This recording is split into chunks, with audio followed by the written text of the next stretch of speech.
Hi everybody, Golden Era Bookham here, and today we will be looking at Eugen Sandow's diet. This long has been a discussion since I began talking about the Bronze Era bodybuilders. Whether we look at European bodybuilders such as Eugen Sandow, Bobby Pandur, or those from the East, and even more recently, Billy Ralph from the Reconciling system, we find a common theme. These guys were all very muscular and ripped to the bone. Recently, I was contacted by a fan on Instagram who directed me to a book titled Food and Principles of Dietetics, which apparently contained Sandow's diet for bodybuilding, and if we look in the index, it indeed is listed. Flicking to pages 39 and 40, we actually do find Sandow's diet, and in this video we will be looking in depth into the macro and caloric breakdown of this diet. Turning to the appropriate pages in this book addressing Sandow's diet, we read an excerpt from one of Sandow's books, and I believe it is Sandow's System of Physical Training, where the author states, Mr. Sandow does not follow any prescribed diet, but eats whatever he desires, always being careful to eat less than he craves rather than more. He eats very slowly. Sometimes he takes a cup of weak tea and a little bread in the morning, but usually his first meal is eaten about noon.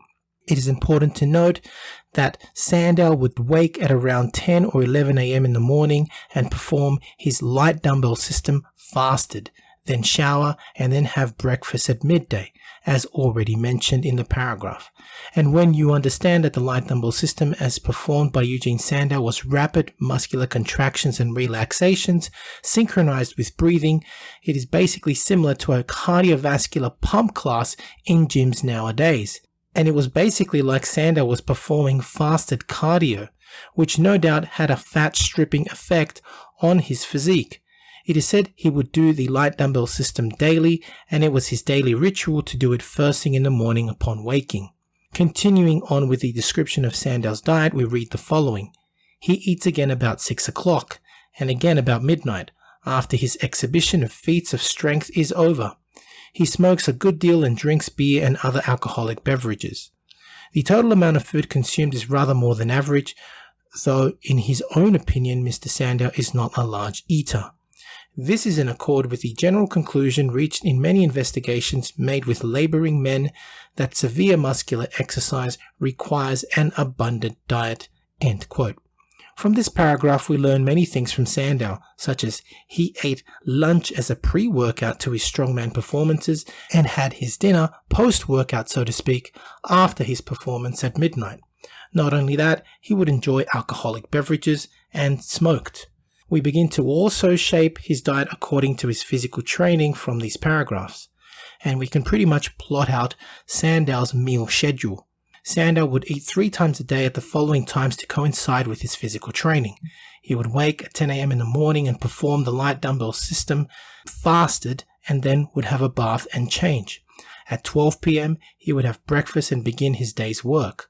At 6 p.m. he would have lunch, and at 8 p.m. have his strongman performance, and at 12 a.m., that is midnight, his dinner.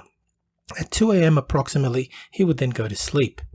As mentioned in the book titled Food and the Principles of Dietetics, written by Robert Hutchinson in 1906, this book describes Sandow's diet perfectly on page 40, as shown in the following table. And it is a great table because for the first time ever, I really can now see the kinds of meals and breakdown of the macros and of protein, fats and carbs. It's got a lot of information here and more detail than I've ever really seen from Bronze Era diets, which I have to admit this topic has been rather vague because not many people documented the diets. Macros and words like that didn't exist, although calories did. That wasn't necessarily a big topic at the time, but it is great that somebody documented this. Again, what is great about this table is that the macros of protein, fats, and carbs are broken down along with the amounts he ate of each macro for each meal. The amount of macros are all given in pounds, which are then converted to grams at the bottom of the table. At the end, we can also see that the total calories are given, which equate to almost 4,500 calories daily. We can see that for breakfast, he ate soup, potatoes, veal, green peas, roast beef, and pudding, some beer even, and half a cake. For his supper, or basically his lunch, he would eat roast beef, rye bread, camembert cheese, water biscuits, cake again, more beer.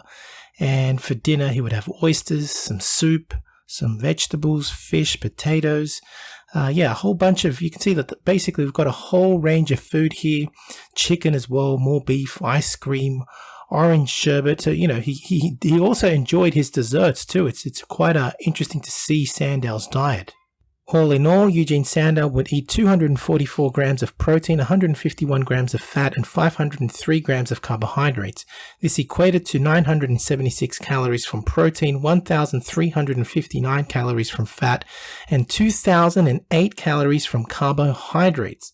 It is obvious that Eugen Sandow followed a diet rich in carbohydrates with moderate protein and fat.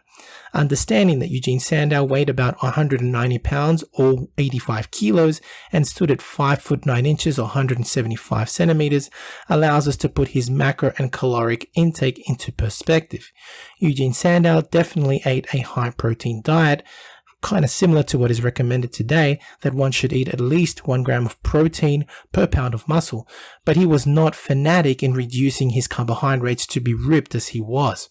As enlightening as finding this information, which was written 114 years ago on his diet is, it does leave one to wonder, by having such a large amount of fat and carbohydrate, how Eugen Sandow was still able to achieve such a ripped physique, especially because he drank beer and smoked. Beer is supposed to prevent fat loss. However, smoking is associated with appetite suppression and weight loss.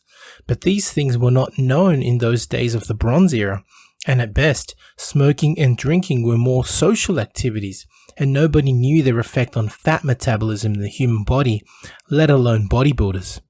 Many have wondered that perhaps Eugen Sandow smoked opium or other substances, or even have taken cocaine. Who knows? I myself have not come across any literature in any of his books or magazines to suggest this. However, I will say this. A tincture called laudanum was available back in the day, which did contain 10% powdered opium, which is the equivalent of 1% morphine, which is known to stimulate fat loss. It was widely advertised in many popular magazines, including medical journals. If you go, of course, online, many forums will also point to the availability of cannabis and cocaine at the time. Of course, although these compounds were available at the time, we will never know whether Eugen Sandow or any other Bronze Era athlete used or endorsed these compounds either, and at most, we can only speculate. Now, I am not stating at all that Bronze Era bodybuilders used any of these substances. I just want to make it very, very clear so that I am not misquoted, and am only making it very clear of what drugs were available at the time. This, of course, is a topic for another video, but it is interesting to note that these compounds at the time were used as medicine for all kinds of ailments, and not as performance-enhancing drugs. These effects were simply not known. So I do hope you have enjoyed this look at Eugen Sandow's diet, and I hope this answers the many questions that I receive regarding the Bronze Era diet's macro breakdown and caloric breakdown as well. In my opinion, it is likely that Eugen Sandow may have used this diet, especially in his younger days when his metabolism was that of a raging alpha male. Combined with a light dumbbell system, which is a cardiovascular style of weight training, it may be so that this is how he achieved his ripped physique. But then again, this is as far as my current research allows me to speculate.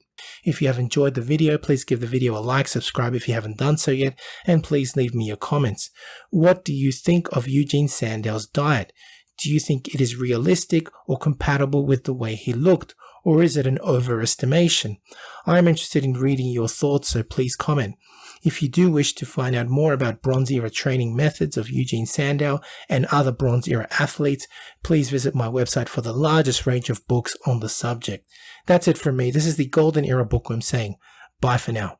As a natural bodybuilder, it is imperative to know your own testosterone levels, as they are a reflection of the anabolic environment created by your diet and training. I would highly recommend using the male hormone test kit from Let's Get Checked, and make sure you use my code GOLDEN30 for a 30% discount. Again, the advantage of checking yourself regularly is that you will know how well your body is anabolically primed to put on the much desired muscle you are working for. Now, if you're interested in learning more about Vince Gironda's approach to bodybuilding, his principles, and all these tips of wisdom that he has, I mean, there's so much stuff that probably hasn't been proven by science, and it will take science to prove or disprove Vince. But to be honest, these 3 books, I believe, which I call the Classic Physique Bundle, are the best books that Vince ever came out with. And they, of course, are the Wild Physique, the Master Series, and the Pro Series. Have a look at it this way. The Wild Physique, I believe, is like the ABCs of Vince Gironda's principles to bodybuilding. He teaches you the exercises and his principles, but how do you put them together? Well, the Master Series is a 14-month program of using all of these principles, all of the diets that Vince came out with, all of the exercises, and believe me, it's a brilliant program. Many people have used it. I know personally a lot of bodybuilders that have actually used it and made fantastic results with it. And of course, the Pro Series was a book that he came out with later on, specially targeted for getting into competition. It's just these 3 books, as I call it, the Classic Physique Bundle, Vince's best work, and available, of course, at www.goldenerabookworm.com. Now, the Pro Series of Bodybuilding, which was targeted for professional bodybuilders, contains 6 programs, each of which go for 2 months each. So it's a whole year, again, in preparation for competition. Online training is now available, including my new program, Novice to Classic, a program geared towards beginners and novices looking at developing a classic physique, as well as Classic Cut, geared at those who wish to lose weight and gain muscle fast. Details available at www.goldenerabookworm.com. Need a bodybuilding poster for your gym or office? Then check out Iron Man Magazine archive.smugmug.com for the highest quality posters on the planet. Scroll through the galleries of all the legends, including greats such as Arnold, Frank Zane, Sergio Oliva, Serge Nubret, Tom Platz, and Larry Scott, and much more, and select your poster now. To support your favorite YouTube channel, please visit teespring.com/stores/goldenerabookworm for merchandise, including t-shirts, hoodies, face masks, phone cases, and much more. Once again at teespring.com/stores/goldenerabookworm. Become a patron at www.patreon.com/goldenerabookworm for hard to find books, scans of rare photos, and articles on the golden era of bodybuilding.